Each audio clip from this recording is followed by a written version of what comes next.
आपके दिमाग का भी एक टेस्ट लेते हैं जिससे ये प्रूफ हो जाएगा कि आप एक जीनियस और इंटेलिजेंट इंसान हो या फिर बाकी 90% लोगों की तरह आपके पास भी एक एवरेज और नॉर्मल ब्रेन है। अच्छा, इन तीनों लाइंस ए, बी और सी को ध्यान से देखो और बताओ कि इनमें से सबसे बड़ी लाइन कौन सी है और उससे छोटी कौन सी है और सबसे छोटी कौन सी है। आपके पास 5 सेकंड का टाइम है।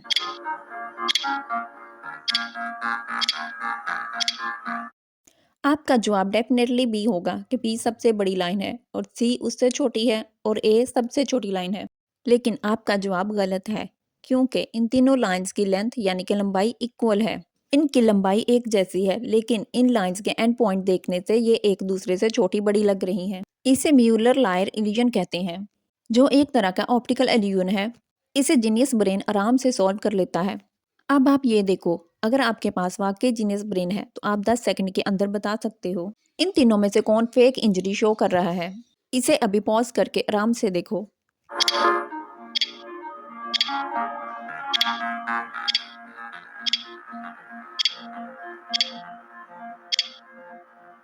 सही जवाब है रिक, वो फेक इंजरी शो कर रहा है क्योंकि उसका फोन उसके इंजर्ड हाथ वाली पॉकेट में है।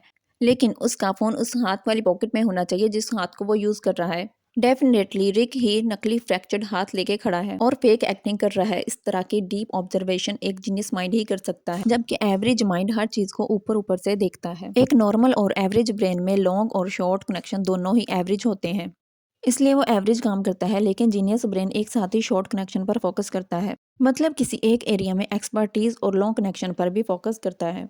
मतलब मल्टीपल एरियाज को समझने और हर प्रॉब्लम को अलग नजरिए से देखने की एबिलिटी रखता है। जैसे कि निकोला टेस्ला एक जीनियस थे। निकोला इलेक्ट्रिक पावर और वायरलेस कम्युनिकेशन के बाइनियर थे।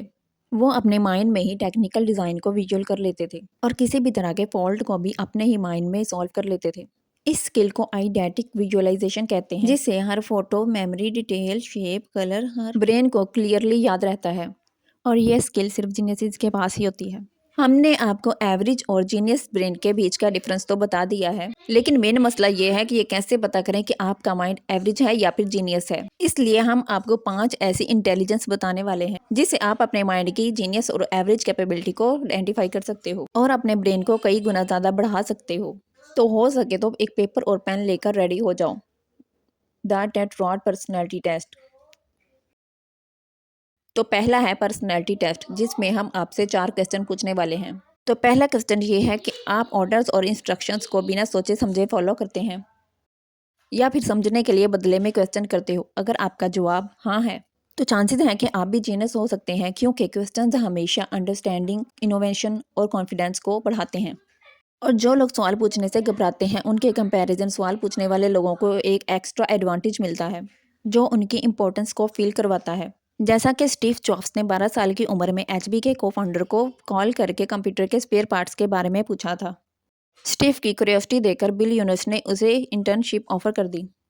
तो सवाल पूछना आपके जीनियस होने की निशानी है। क्वेश्चन नंबर 2, क्या आप अकेले में टाइम पसंद करना पसंद करते हैं? अगर हाँ तो जीनियस ब्रेन की तरफ आपका यह दूसरा स्टेप होगा। न्यूरो साइंटिस्ट के मुताबिक अकेले टाइम स्पेंड करना आपके ब्रेन के इमेजिनेशन नेटवर्क को मजबूत बनाता है, क्योंकि फेमस साइंटिस्ट आइजन न्यूटन ने अपनी बड़ी डिस्कवरीज कैलकुलस और लॉस ऑफ मोशन लॉकडाउन नहीं की थी जब वो बिल्कुल अकेले थे। अगर कोई अकेला ज्यादा रहता है तो जरूरी नहीं कि वो एरिगेंट हो, ये इनके जीनियस होने का साइन हो सकता है। क्वेश्चन नंबर 3, क्या आप हर रोज सिंपल एक जैसे कपड़े पहनना पसंद करते हो? अगर आपका आंसर हाँ है तो आपने जीनियस होने का थर्ड स्टेप क्लियर कर लिया है। तो ज़रा ये देखो, स्टीव जॉब्स ने 1999 से 2010 की टाइमलाइन में एक जैसे कपड़े ही पहने दिखाई दिए हैं। इवन दीगर साइंटिस्ट भी कई सालों में एक ही जैसे कपड़े पहने दिखाई देते हैं। असल में सिंपल और सेम कपड़े लाइफ को और सिंप्लीफाई करने के लिए यूजफुल होते हैं। और जकरबर्ग के मुताबिक कपड़ों को लेके सोचना टाइम वेस्टिंग के बराबर होता है। जीनियस आदमी अनप्रोडक्टिव चीज़ों पर अपना टाइम वेस्ट नहीं करते। यहाँ तक कि कई जीनियस साइंटिस्ट की तरह हम भी कई सालों से अपनी ज़िंदगी में वो चीज़ें अप्लाई करने की कोशिश करते आ रहे हैं जिनसे हमारी लाइफ सुपर प्रोडक्टिव हो और हमारा टाइम वेस्ट ना हो और हम वो चीज़ अचीव कर पाएँ जो हम अपनी लाइफ में चाहते हैं, जिसके लिए हम साल भर में कई कोर्सेज और कई बुक्स ज्वाइन करते हैं। क्वेश्चन नंबर 4, क्या आपकी हैंड राइटिंग भी एवरेज और बहुत ज़्यादा मैसी है, यानी कि बहुत ज़्यादा अच्छी नहीं है? अगर आपका आंसर हाँ है तो आप जीनियस हो सकते हो। रिसर्चेस के मुताबिक मैसी हैंडराइटिंग का मतलब होता है कि ब्रेन के सोचने की स्पीड हाथ के लिखने की स्पीड से ज़्यादा है। गंदी हैंडराइटिंग आपके ब्रेन की फास्ट थिंकिंग का साइन होती है। ये एक जीनियस की निशानी होती है जो कि स्पीड और आइडियाज़ की क्वालिटी पे फोकस करता है, प्रेजेंटेशन पर नहीं। इसका बहुत ही रियलिस्टिक एग्जाम्पल है फिजिसिस्ट रिचर्ड फाइनमैन। फाइनमैन के नोट्स की राइटिंग बहुत ही बुरी थी क्योंकि उनका थॉट प्रोसेस सबसे ज़्यादा क्लियर और फास्ट था। अगर आपके पर्सनैलिटी टेस्ट के चारों जवाब दुरुस्त थे तो आपने जीनियस ब्रेन का पहला टेस्ट पास कर लिया है। लेकिन सिर्फ इतने से ये पूरी तरह प्रूफ नहीं हो जाता कि आप सच में जीनियस हो, बल्कि अब जो आगे आने वाला है वो डिसाइड करेगा। Test number 2, word test. ध्यान से सोचें, इन 6 अल्फ़ाबेट से क्या वर्ड बन सकता है। आपके पास 10 सेकंड है, वीडियो को पॉज करो और सोचो।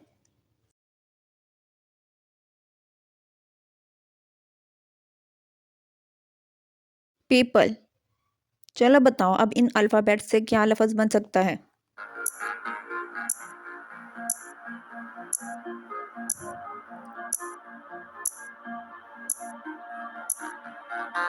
तो इसका जवाब है बनाना। वेल, ये बहुत सिंपल पजल थी। देखो इस पिक्चर में आखिर क्या गलत है।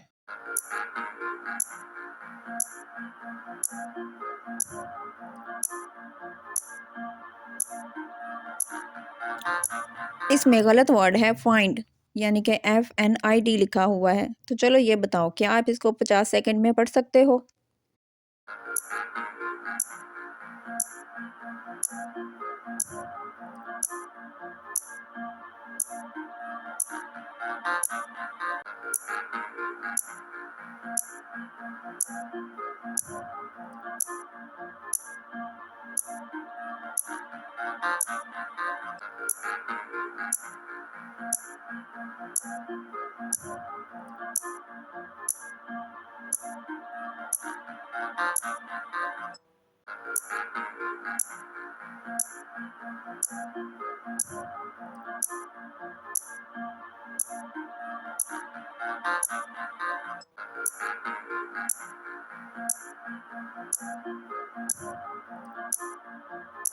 क्या आप इसे पढ़ पाए? कमेंट करके ज़रूर बताना।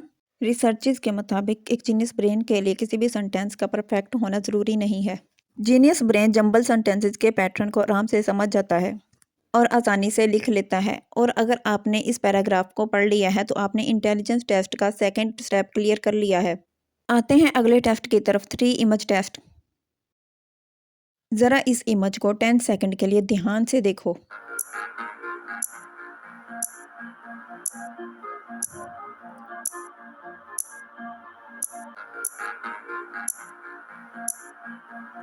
और अब इस इमेज को भी 10 सेकंड के लिए ध्यान से देखो।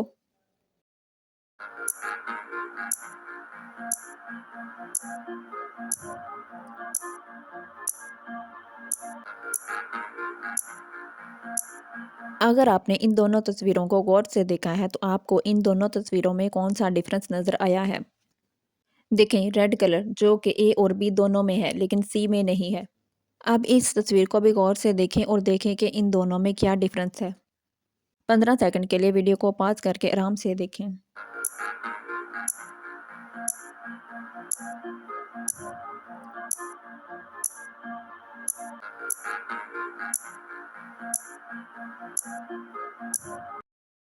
इमेजेस को जल्दी और आराम से याद कर लेना स्पेशल इंटेलिजेंस को शो करता है, जो कि माइंड की आई से चीज़ों को विजुलाइज करने की एबिलिटी होती है। और ये स्किल सिर्फ जीनियसेस के पास होती है। जैसा कि मैग्नस कार्लसन, जो कि आंखें बंद करके 10 अच्छे चेस प्लेयर्स को आसानी से हरा देते हैं।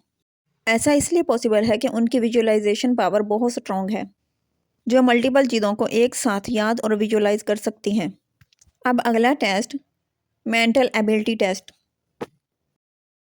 इस फैमिली पिक्चर को ध्यान से देखो और बताओ इसमें कितने मेंबर हैं।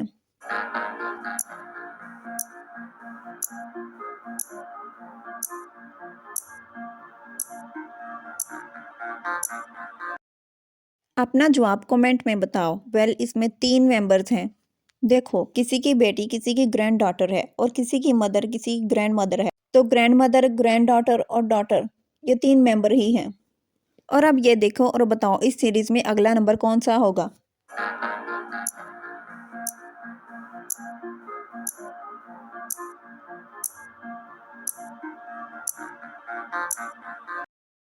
अगर आप ध्यान दोगे तो आपको पता चलेगा कि इस सीरीज में एक पैटर्न फॉलो किया गया है, जैसे 2 + 5 + 1 = 8, 5 + 8 + 1 = 14, 8 + 14 + 1 = 23। अगर आपके दोनों आंसर ठीक थे तो आपकी लॉजिकल थिंकिंग और कैलकुलेशन एबिलिटी दोनों जीनियस वाली है। मेंटल एबिलिटी टेस्ट आपके लॉजिकल सोचने की एबिलिटी और वर्किंग मेमोरी के स्ट्रॉन्ग रिलेशन को दिखाता है, जीनियस की पहचान करता है। अब बात करते हैं लास्ट टेस्ट की, फियर टेस्ट। अच्छा, हमारे इस सवाल का जवाब दो, फेलियर मिलने के बाद आपको कैसा फील होता है? ऑप्शन ए रिग्रेट और ब्लेम करते हो, ऑप्शन बी करेक्शन करने का सोचते हो। अगर आपका जवाब ए है तो ऑब्वियसली आपका ब्रेन एवरेज है, और अगर आपका जवाब बी है तो ये आपके जीनियस होने की निशानी है। माइंडसेट थ्योरी के मुताबिक जीनियस फेलियर को एक लर्निंग अपॉर्चुनिटी समझते हैं और इनसे कभी हार नहीं मानते। इसके अकॉर्डिंग इंटेलिजेंस को ग्रोथ, माइंडसेट, डिटर्मिनेशन और एफर्ट से बढ़ाया जा सकता है। अच्छा, अब ये बताओ, इन 5 टेस्ट में से आपने कितने टेस्ट पास किए? अगर आपने 3 या इससे ज़्यादा पास किए हैं तो चांसेस हैं कि आपका ब्रेन हिडन जीनियस है, बस आपको उसे जानने की ज़रूरत है। वीडियो को लाइक और चैनल को सब्सक्राइब कर लें और बेल आइकन को लाजमी प्रेस कर लें ताकि मेरी आने वाली वीडियो आप तक पहुंच सकें।